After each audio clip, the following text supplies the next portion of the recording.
오늘 여러분 우리가 이제 같이 읽었던 이 본문의 말씀은 예수님을 따르던 제자들과 그리고 그 예수님과 나눈 대화의 한 장면을 우리가 보았습니다.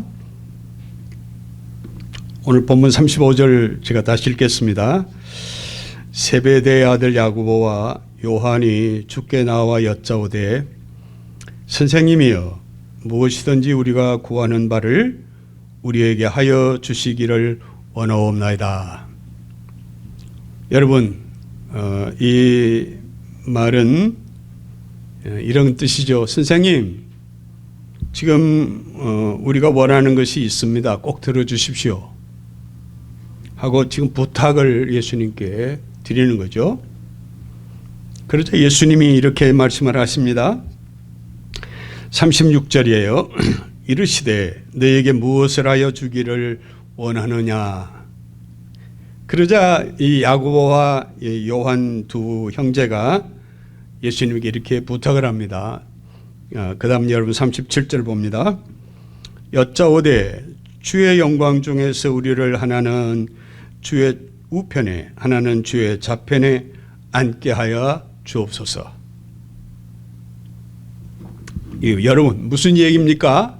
지금 주님이 세상을 언젠가 통치하시게 될 날이 오게 되면 우리를 좌우편에 앉혀달라는 그런 부탁입니다.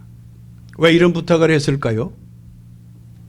이 제자들이 예수님을 따랐던 가장 중요한 이유는 아마 그랬을 것 같아요. 예수님 보통 사람 아니니까 어떤 비범성을 받고 그분의 그 놀라운 여러 가지 그동안의 행적을 지켜보면서 우리가 이분을 따르면 분명히 언젠가는 덕을 볼 수 있겠다. 절대로 손해볼 일은 없겠다. 아마 그런 생각을 하고 따르지 않았을까. 여러분 동의하시죠? 그동안 예수님이 하신 그 수많은 기적들, 특히 병자들을 고치시죠.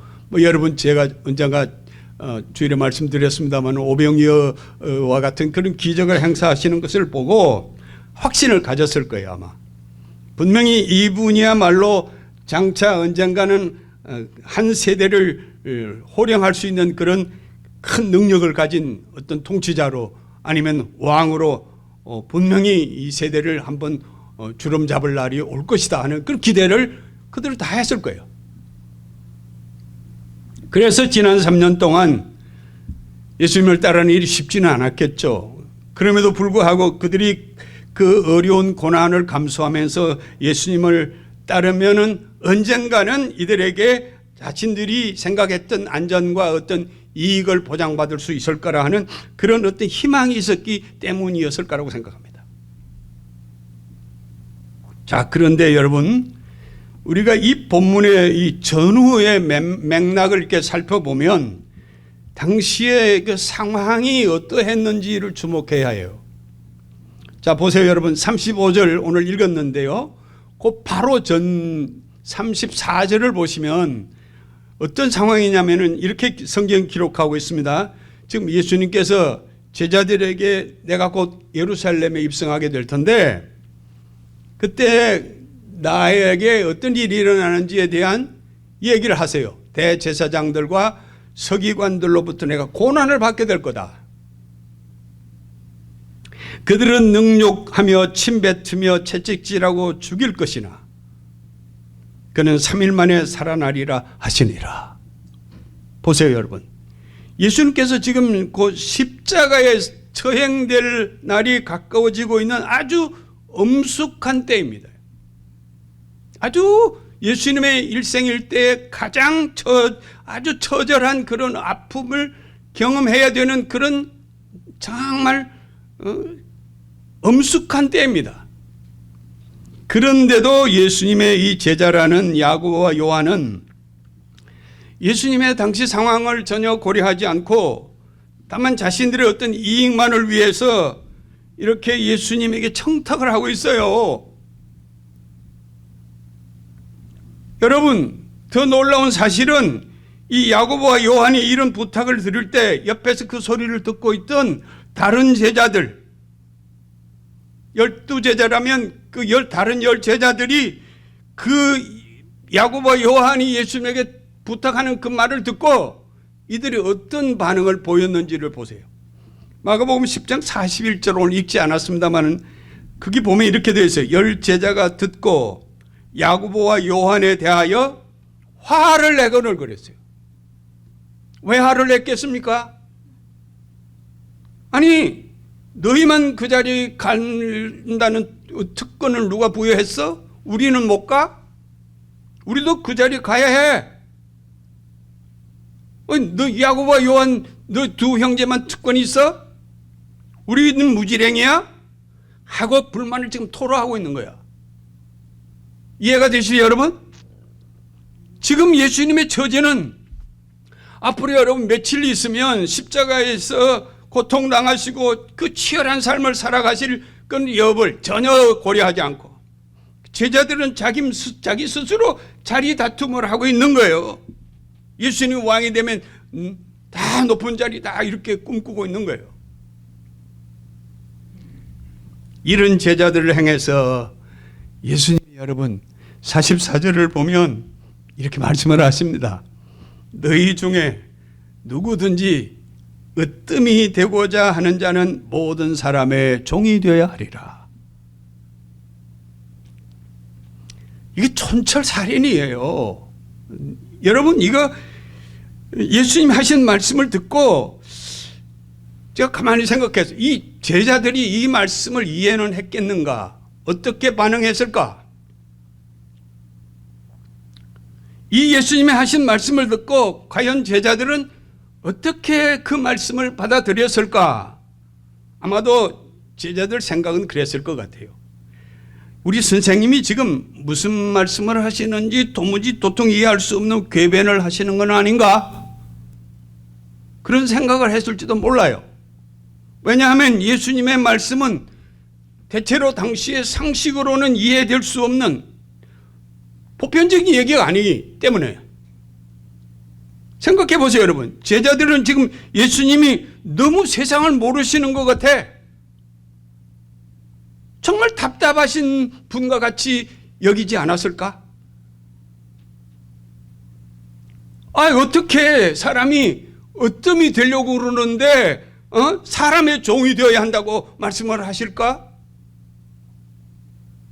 여러분 생각이 어떠세요? 상식입니까? 현실은 어뜸이 되기 위해서 주변의 모든 사람 다 제끼고 경쟁해서 이겨내야 하고 그리고 온갖 수단 방법을 다 동원해서라도 그래야 해도 성공할까 말까 한데 으뜸이 되고자 하는 사람은 종이 되라고 그래요. 이 일반적인 상식과는 너무나 거리가 멀었기 때문에 아마도 제자들은 이 예수님의 말씀을 듣고 무슨 생각을 했을까? 저는 지금 무슨 엉뚱한 말씀을 하실까? 여러분, 우리가 예수를 믿는다는 것은 늘 제가 말씀드립니다. 한마디로 선택입니다. 내 생각대로 살 것인가 아니면은 예수님이 원하는 대로 살 것인가 이 선택의 기로에 늘 우리가 이 질문을 받습니다. 여러분 잘 들어보세요. 때로는 주님의 요구가 우리에게는 부담이 되더라도 내 생각을 포기하고 주님이 원하는 삶을 살 것인가 아니면 내 생각대로 살 것인가? 이사야서 55장 8절이죠. 선지자는 그렇게 말했어요. 이는 내 생각이 너희의 생각과 다르며 내 길은 너희의 길과 다름이니라. 여호와의 말씀이라. 하나님이 생각하고 우리 생각은 같을 수가 없어요. 근데 예수 믿는다는 건 뭘 의미하느냐?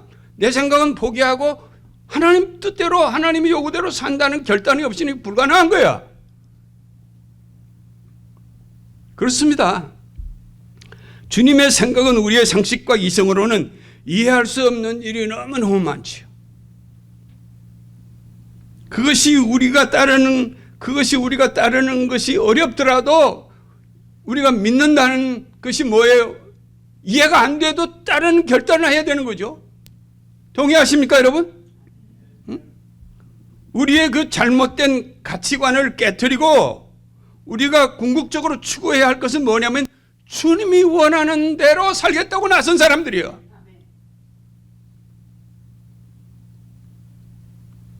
그분이 이 땅에 오신 목적은 여러분 우리가 잘못 살고 있었기 때문에 그거 다 아시고 어떻게 하면은 이 땅에 내가 지어놓은 저 백성 저 사람들이 바른 길을 갈 수 있을까 너무 답답해서 하나님의 자리를 포기하고 인간의 육신을 입고 이 땅에 그분이 오셨단 말이에요.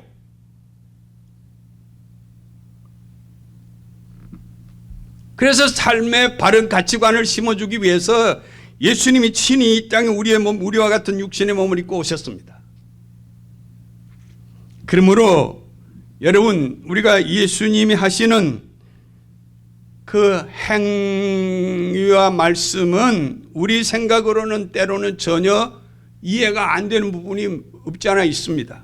그러므로 우리가 이 예수를 믿는다는 것은 어떤 면에서는 상식의 반전이에요. 역설의 진리가 있어요. 복음에는 기존 보편적인 어떤 이해로는 이해할 수 없는 어떤 이해의 파괴라고 생각해요. 여러분 사람들이 일반적인 그런 어떤 패러다임을 흔들어 버리는 거예요. 복음이라는 거는 그래요. 상식으로는 안 되는 이해가 많아요. 그러니까 나는 늘 여러분 강조하는 겁니다. 우리 기독교는 아주 독보적인 종교입니다. 왜냐하면 이런 가치의 전도, 발상의 전환. 그래서 나는 기독교만큼 매력 있는 종교가 없다고 생각해요. 동의하십니까, 여러분? 그러므로 나는 자주 내게 있어서 이런 질문이 필요해요. 예수는 과연 누구인가? 이런 질문을 여러분 우리가 부단히 해야 됩니다. 그냥 생각 없이 왔다 갔다 하지 말고 내가 왜 예수를 믿는가? 예수 믿는 이유가 뭔가? 나는 예수를 수단으로 삼고 믿는가? 근데 안타깝게도 여러분 오늘 현실은 그래요. 대부분이 교회 다니는 사람들이 다 예수를 이용해 먹으려고 그래. 좀 나쁜 말로 말하면 예수를 수단으로 삼는 사람들이 너무 많아. 예수님을 통해서 어떤 이익을 계산하고 예수님을 수단화하는 그런 사람들이 우리 이 교회에 다닌다는 사람들 중에도 너무너무 많죠. 뭐 우리도 예외가 아닐 거예요. 우리가 기도할 때 보면 뭐 사업 잘 되게 해주세요.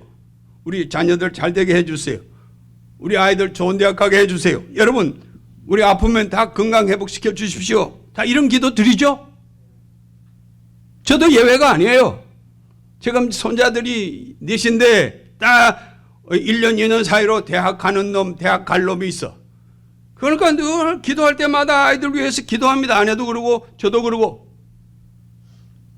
물론 이런 기도가 잘못된 거라고 하지는 않지만은 예수님은 이 땅에서 우리가 잘 먹고 잘 살도록 하기 위해 오신 것은 아니에요. 동의하십니까, 여러분?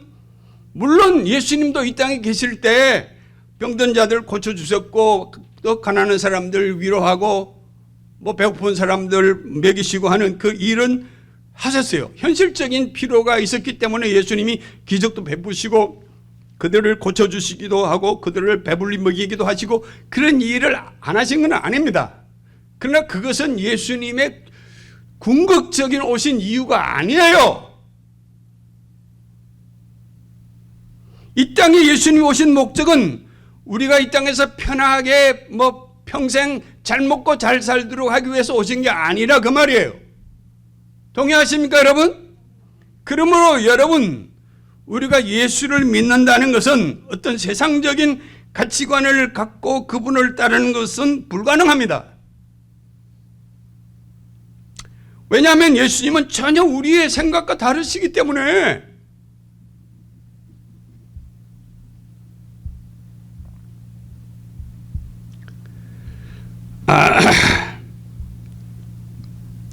제가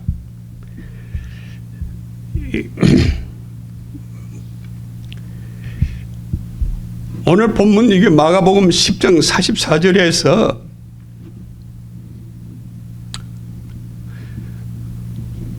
너희 중에 누구든지 어뜸이 되고자 하는 자는 모든 사람의 종이 되하리라. 여러분, 이 말씀을 가만히 한번 생각해 보세요.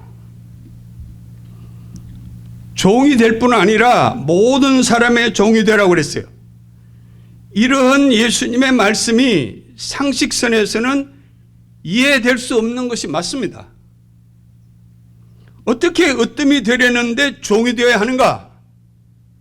더욱이 모든 사람의 종이 되어야 한다 할 때, 여러분 보세요. 모든 사람이라는 것은 특정인이 제한된 게 아니에요. 아픈 사람도 있고, 그 안에는 뭐 잘난 사람도 있고, 그 안에는 뭐 못난 사람도 있고, 뭐 부유한 사람도 있고, 가난한 사람도 있고, 나를 싫어하는 사람도 있고, 뭐 흑인도 있고, 백인도 있고, 인종을 다 초월해서 모든 사람이, 근데 그 모든 사람의 종이 되려는 거야. 이게 쉬운 일입니까, 여러분? 정말 어려운 일입니다. 그래서 우리가 예수님을 따른다는 것은 어떤 상식적인 이론이나 일반 보편적인 그 가치 기준으로 이해할 수 없는 것이 한둘이 아니죠. 그러므로 여러분, 우리가 예수 믿는 이 일이 생각 없이 그냥 설렁설렁 그렇게 해도 되는가? 아니에요, 여러분. 거룩한 고민이 필요합니다.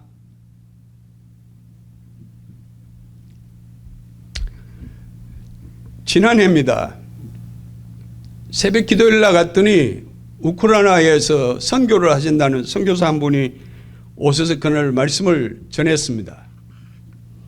이분은 어릴 적부터 교회를 다녔대요. 공부를 잘해서 좋은 대학을 나왔습니다. 서울에서. 졸업을 하고 미국에 와서 또 학위를 얻었어요. 그리고는 자신의 꿈이 뭐냐면 자기가 나온 대학에서 가르치는 교수가 되고 싶었대요. 근데 교수가 됐어요. 그 꿈을 이루고 이분은 교수 생활하면서도 아주 학생들에게 인기 짱, 정말 존경받는 그런 교수였다고 그럽니다. 본인의 말로 빌리면. 그러니까 뭐 돈도 잘 벌고 또 뭐 여러 가지 생활이 뭐 상상 이상의 이제 여유도 생기고 잘 살았대요. 그런데 여러분, 놀라운 사실은 여유가 생기고 모든 일이 잘 풀리는 것 같은데 이렇게 생활을 하다 보니까 자신도 모르게 100가지도 더 많은 유혹이 오더라는 거예요. 근데 문제는 하나님을 행하던 마음은 어느덧 다 사라져버리고 자기의 영혼의 공허함을 느끼기 시작을 하게 되더라는 거야. 그러면서 점점 사는 게 뭔가 하는 이런 근본적인 질문을 하게 되면서 점점 어떤 영적 공황에 빠져서 자기도 주체할 수 없는 상황까지 이르게 되더라는 거야. 이런 방황의 시기를 거치면서 언제부턴가 과연 행복은 무엇일까? 이런 질문을 하기 시작하면서 더 이상 이런 생활을 하다가는 더 자신의 인생이 망가질 것 같은 위기의식을 느끼기 시작을 했다는 거예요. 특히 여러분, 한국의 반문화라는 건 뭐 저는 경험해 보지 않았지만은 들은 이야기입니다만 1차 끝나면 2차 가고 3차 가고 그러면서 점점 이 교수도 건강에 이상이 생기더래요. 그래서 더 이상 버틸 재간이 없었고 그는 그동안에 쌓아놓은 그만 학문적인 업적이며 뭐 논문도 많이 쓰고 명성도 얻고 그럼에도 불구하고 이제는 뭔지 채워지지 않는 자신의 삶의 그 공허함 때문에 혼란을 느끼면서 어떻게 해야 될까? 그동안 정말 폼나게 살았는데 내 인생이 뭔가 하는 그런 어떤 한계를 경험하게 되더라는 거예요. 자, 이런 방황의 시기가 어느 정도 계속되면서 더 이상은 버틸 수가 없다는 생각이 들어서 어느 날 기도하면서 심기일전 뭔가 주님이 원하는 삶을 살아야 되겠다는 그런 결단의 마음이 서더라는 거예요. 그래서 여러분, 이분이 모든 것을 다 버리기로 하고 선교사가 되기로 결심을 했대요. 할렐루야. 근데 여러분, 놀라운 반전이 일어났습니다. 재산도 다 처분해서 가난한 사람들 주고, 대학의 교수였던 자리는 말할 것도 없고 부인도 대학에서 가르쳤대요. 그 자리까지 다 포기했어. 그러니까 뭐 불편하죠. 여러분, 넉넉하게 살던 사람이 어려우면 불편한 게 많잖아요. 그러니까 그 놀라운 것은 그렇게 이전에 넉넉할 때 느끼지 못했던 그것들이 오히려 더 이상하게 자기에게는 다른 그 어떤 것이 채울 수 없는 어떤 기쁨이 생기더라는 거야. 아침마다 일어나면 매일 이전 같지 않고 누군가가 자기에게 큰 행복감을 주는 것을 경험하게 되더래. 여러분, 모든 것을 잃어버리고도 다 얻은 것 같은 어떤 역설적인 삶을 경험하는 거예요. 그래서 지금은 그 모든 것 다 포기하고, 여러분, 저 아직도 전쟁의 와중에 있는 우크라이나에 가서 그 포탄을 맞으면서도 복음을 전하는 선교사로 자기가 지금 생활하고 있다는 거야. 지금도 그분이 거기서 사역을 하고 계세요. 그러면서 이분이 그래요. 그 부인도 그날 같이 따라왔는데 매일 행복한 삶을 살고 있다. 누가 이 부분을 이해할 수 있습니까? 이런 역설이 어디 있어요? 여러분, 복음이라는 게 바로 이런 겁니다. 언젠가 제가 여러분에게 잠시 말씀을 드렸지만 오늘 제 얘기를 잠깐 하겠습니다. 2020년도에 전 뜻하지 않게 뭐 여러분 아시는 대로 암 사기 진단을 받고 거의 살 소망이 없을 정도가 돼서 정말 생명이 어떤 촌각에 달리 있을 만큼 숨을 쉴 수도 없을 그런 지경까지 이르게 됐습니다. 엊그제 저희 친구가 저녁 집사람 어디 갔을 때 저녁을 먹자고 해서 갔더니 저보고 그러더라고요. 난 당신이 이렇게 같이 마주 앉아서 밥 먹는 게 참 신기하대요. 별로 여러분 놀라지도 않으시네. 자기는 분명히 그때 가는 줄 알았대. 얼마나 제가 몰골이고 초췌했으면 그랬겠어요. 근데 여러분, 제가 그런 투병 중에 유튜브를 통해서 어느 목사님 설교를 들었습니다. 근데 그 설교하시는 분이 어떤 얘기를 하시냐 하면, 잘 들어보세요. 1956년에 28살밖에 되지 않은 젊은 선교사가 저 남미의 에콰도르에 있는 아우카 인디안들을 선교하기 위해서 들어갔어요. 근데 들어가자마자 인디안 총에 맞아서 순교를 당했습니다. 그걸 보고도 부인인 엘리자베스 엘리엇이라고 하는 여자 선교사가 남편이 뒤를 따라서 목숨을 걸고 순교를 각오하고 그 현장에 들어가서 복음을 전했는데, 놀랍게도 자기 남편을 창으로 죽인 그 키무라는 인디안을 회개시켜서 목사가 되게 한 거예요.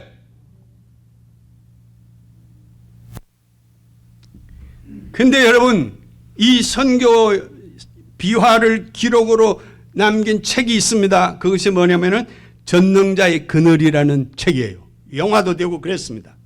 많은 사람들이 아마 이 간증문을, 이 선교 비화를 읽은 사람들이 많이 있을 거예요.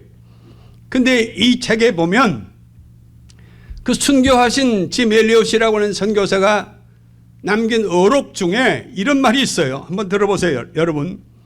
영원한 것을 얻기 위하여 보관할 수 없는 것을 버리는 것은 결코 바보가 아니다. 아무리 여러분 가진 것 다 귀하고 좋아도 그건 절대로 영원히 보관할 수는 없는 거죠. 맞죠? 여러분 가지고 있는 아무리 좋은 금은 보아도 영원히 보관할 수 없습니다. 언젠가는 다 그거 버리는 거예요.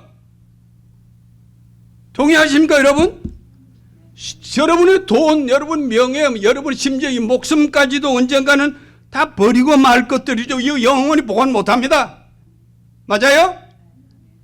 근데 짐 엘리엇이라는 이 선교사는 자신이 한 말대로 영원히 보관할 수 없는 자기의 목숨까지도 영원한 것을 얻기 위해서 포기했어요. 순교함으로. 근데 여러분, 제가 그날 투병 중에 이 짐 엘리엇 선교사의 이 얘기를 듣는 동안에 다시 말씀 반복할게요.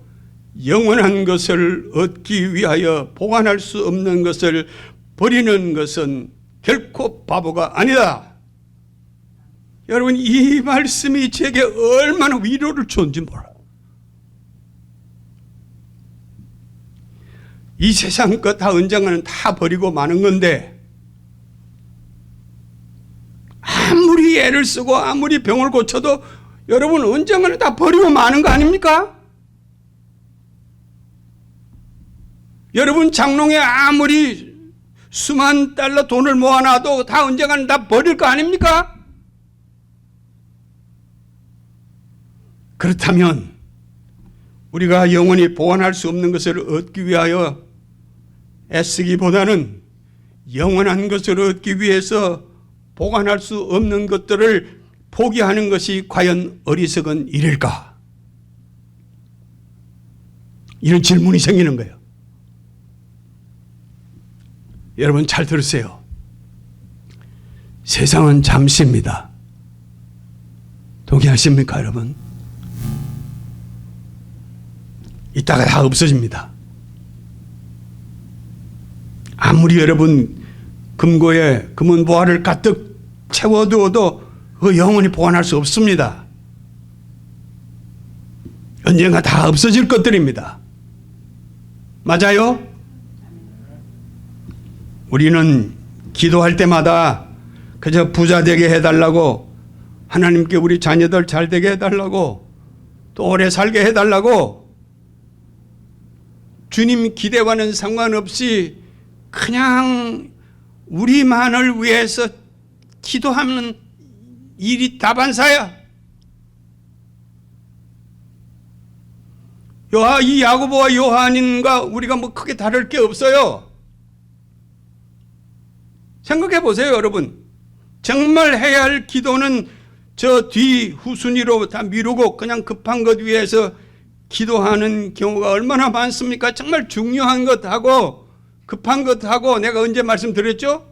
아무리 급해도요, 중요한 것이 급한 것보다 더 귀한 거예요. 근데 우리는 그 우선순위를 모르고 그냥 눈에 당장 필요한 것만 하나님 도와주세요, 도와주세요. 늘 우리가 그런 투정 부리잖아. 예수님은 우리에게 기도할 때 무엇을 구해야 함을 일찍이 일러주셨습니다. 마태복음 6장 33절 여러분 다 아시죠? 그런즉 너희는 먼저 뭐라고요? 그의 나라와 그의 의를 구하라. 그리하면 이 모든 것을 더하여 줄 거라 그랬죠? 누가 하신 말씀이라고요? 예수님 하신 말씀이죠. 근데 과연 그 나라는 무엇을 의미하는 것일까? 그 의라고 하는 뜻은 무슨 의미일까? 여러분, 그 나라가 무슨 이 땅에서 이루어질 나라일까요? 하나님이 통치하시는 나라. 맞아요? 언젠간 우리에게 주어질 하나님이 다스리는 그 나라. 그리고 의를 구하라는 말씀은 뭐 도덕적으로 우리가 정직하게 살아라, 정의롭게 살아라, 그런 말씀일까요? 바울은 로마서 1장 17절에서 이렇게 말합니다. 복음에는 하나님의 의가 나타나서 믿음으로 믿음에 이르게 하나니 기록된 바 의인은 오직 믿음으로 말미암아 살리라 함과 같으니라. 믿습니까? 하나님의 의란 믿음으로 사는 거예요. 다시 말씀을 드리면 예수 그리스도를 믿는 것을 의미한다 그 말입니다. 그러므로 여러분, 그의 나라와 그 의를 구한다는 것은 내 뜻대로 사는 것을 포기하고 하나님이 통치하시는 나라에서 예수님만 믿고 그 말씀을 따라 사는 것. 우리가 하나님의 나라 백성으로 하나님의 통치를 받고 예수님만 따라 살겠다고 하면 무슨 약속을 했어요? 이 모든 것을 더하여 줄 거라 그랬어요. 동의하십니까, 여러분? 이 약속은 과연 사실일까? 이 모든 것이라는 의미는 도대체 무슨 의미일까? 뭐 떡도 주고 밥도 주고 뭐 옷도 주고 집도 주고 다 그런단 말씀일까? 물론 우리가 이 땅에서 필요한 것들이 다 포함될 수는 있겠습니다만은, 그러나 오늘 우리가 읽은 본문을 보니까 예수님이 이렇게 말씀하셨어요. 10장, 오늘 마가복음 10장 38절에 예수께서 이르시되 너희는 너희가 구하는 것을 알지 못하는도다. 내가 마시는 잔을 너희가 마실 수 있으며 내가 받는 세례를 너희가 받을 수 있느냐? 예수님께서는 지금 우리가 구하는 것이 잘못됐다는 거 말씀하시는 거 아닙니까?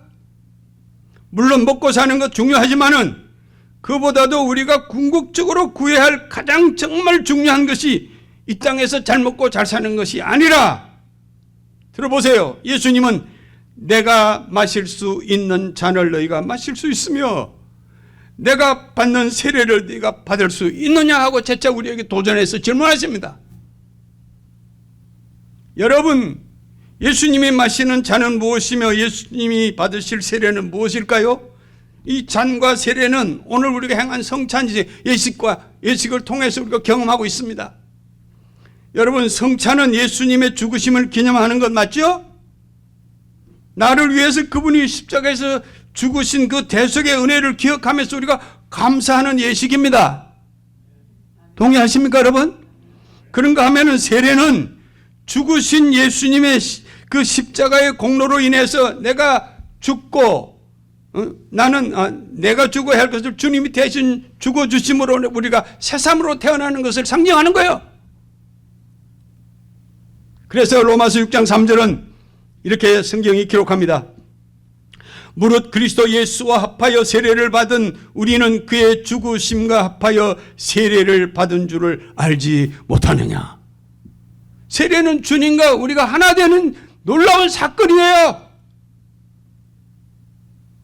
그의 죽으심과 곧 예수님의 십자가에 돌아가심으로 인해서 주님과 합한 자, 연합한 자 됐다는 겁니다.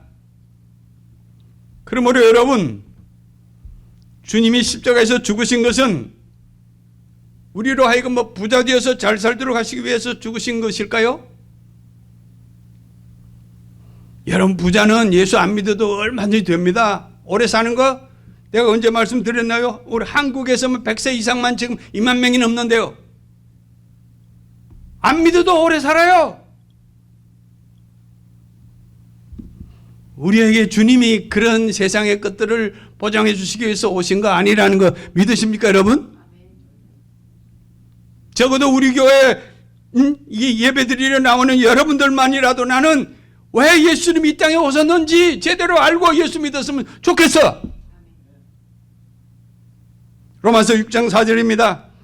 그러므로 우리가 그의 죽으심과 합하여 세례를 받음으로 그와 함께 장사되었나니 이는 아버지의 영광으로 말미암아 그리스도를 죽은 자 가운데서 살리심과 같이 우리로 또한 새 생명 가운데서 행하게 하려 하심이라. 복음, 여러분, 복음이 뭡니까? 누가 물으면 여러분, 이 말씀보다 더 정확한 해답이 없습니다. 죄로 죽었던 우리가 주님과 함께 새로운 생명으로 살았다는 것을 받아들이는 것, 이게 복음입니다. 우리가 왜 믿습니까? 여러분, 왜 우리가 예수 믿습니까? 죽어도 죽지 않는 생명, 이 부활의 생명을 얻기 위해서, 다시 말하면 보관할 수 없는 우리의 목숨이 아니라 영원한 생명을 얻기 위해서 우리가 오늘 이렇게 이 더운 날에 주님 앞에 나오는 거 맞습니까? 맞습니까, 여러분? 여러분, 철학에는 본질이라는 말과 비본질이라는 말이 있어요. 디아포라라는 말과 이디아포라라는 말이 있는데 이게 무슨 뜻이냐면 여러분 우리가 예수 믿는 본질을 바로 알아야 돼. 그냥 나변의 것, 그냥 뭐 먹고 사는 이런 건 다 이게 본질이 아니지. 그저 높은 자리, 부자 되는 것 이런 거 다 이거 비본질이 아닙니까? 맞아요? 사랑하는 여러분, 우리는 어떻게 사는 것이 제대로 사는 것일까? 오늘 본문을 다시 살펴보면 45절 이렇게 말씀하십니다. 제가 이제 결론을 내릴 텐데요. 인자가 온 것은 섬김을 받으려 함이 아니라 도리어 섬기려 하고 자기 목숨을 많은 사람의 대성물로 주려 함이니라. 주님은 섬김을 받기 위해 오시지 않았고 도리어 자기 목숨을 우리를 살리기 위해서 십자가에서 죽기 위해 오셨습니다. 다 아시는 말씀 맞아요? 여러분, 우리도 예수님을 제대로 따른다면 대접받기보다는 도리어 남 대접하고 그리고 사랑받기보다는 남을 사랑하고 올라가기보다는 내려가는 일을 도리어 선택할 줄 아는 그 모습이야 진짜한 크리스찬의 모습이 아닐까요? 동의하십니까 여러분? 자, 결론으로 말씀드립니다. 오늘 본문에서 예수님은 제자들에게 너희에게 무엇을 하여 주기를 원하느냐? 이 시간 여러분에게 예수님이 지금 여러분에게 동일한 질문을 하신다면 여러분들은 어떤 대답을 하시겠습니까? 이제는 여러분이 대답할 차례라고 생각해요. 여전히 우리도 야고보 요한처럼 높은 자리, 그저 편안한 자리, 나만 잘되게 해 주세요 할 것입니까? 아니면은 예수님의 말씀하신 대로 정말 우리도 도리어 모든 사람의 종으로 살 것인가? 이것은 우리의 선택입니다. 제가 좋아하는 신학자 중에 가톨릭 신부이긴 하지만은 헨리 나운이라는 분이 있어요. 이분이 이제 세상 떠난 지 꽤 오래됐습니다만은 그분이 이런 얘기를 했습니다. 그리스도인이 된다는 것은 오르는 상향적인 삶이 아니라 내려가는 하향적인 삶을 선택하는 것이다. 오르기보다는 더 낮은 데로 내려가는 거다. 오늘 우리 기독교가 왜 그 권위와 그 품위와 그 위상을 잃게 됐는가? 예수 믿어도 다 올라만 가려고 그래요. 내려간다고 얘기하는 사람을 보기가 쉽지 않아요. 교회 안에서도 그래요. 다 기재기하고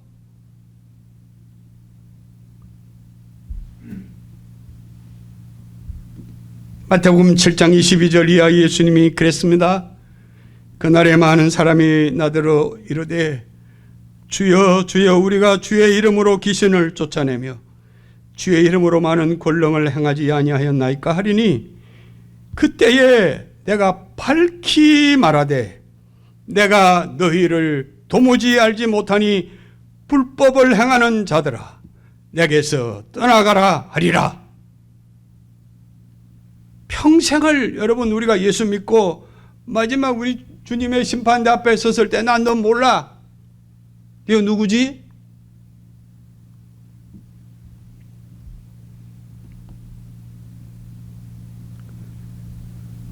사랑하는 여러분, 나는 여러분들이 마지막 날 우리 주님의 나라에서 한 사람도 예외 없이 모두가 주의 쌍수의 환영을 받고 하늘나라의 시민이 되기를 바랍니다. 제 소망이에요. 제가 이 나이에 여기 와서 여러분 이렇게 매주 이렇게 소리치고 우리 집사람이 그래 왜 소리치냐고. 소리치게 돼. 왜? 여러분들을 사랑하는 마음이 있기 때문에.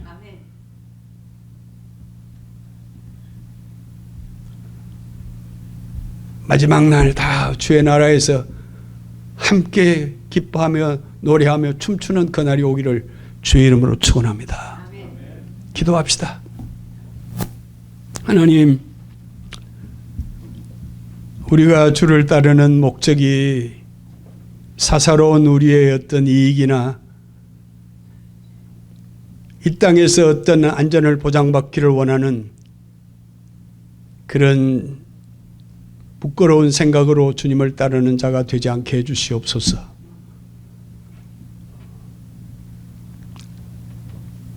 주님이 우리를 위해서 십자가에서 죽으신 그 보혈의 공로로 인하여 구원받은 백성답게 주님께 사랑에 빚진 자로 우리가 남은 삶을 주님이 소원하는 뜻을 따라 때로는 낮아지기도 하고 외면받기도 하고 고통 중에 있을지라도 십자가를 지고 나를 따르라 하신 주의 명령을 따라 주님을 따라갈 수 있는 저희 모든 성도들 되도록 주여 축복해 주시옵소서.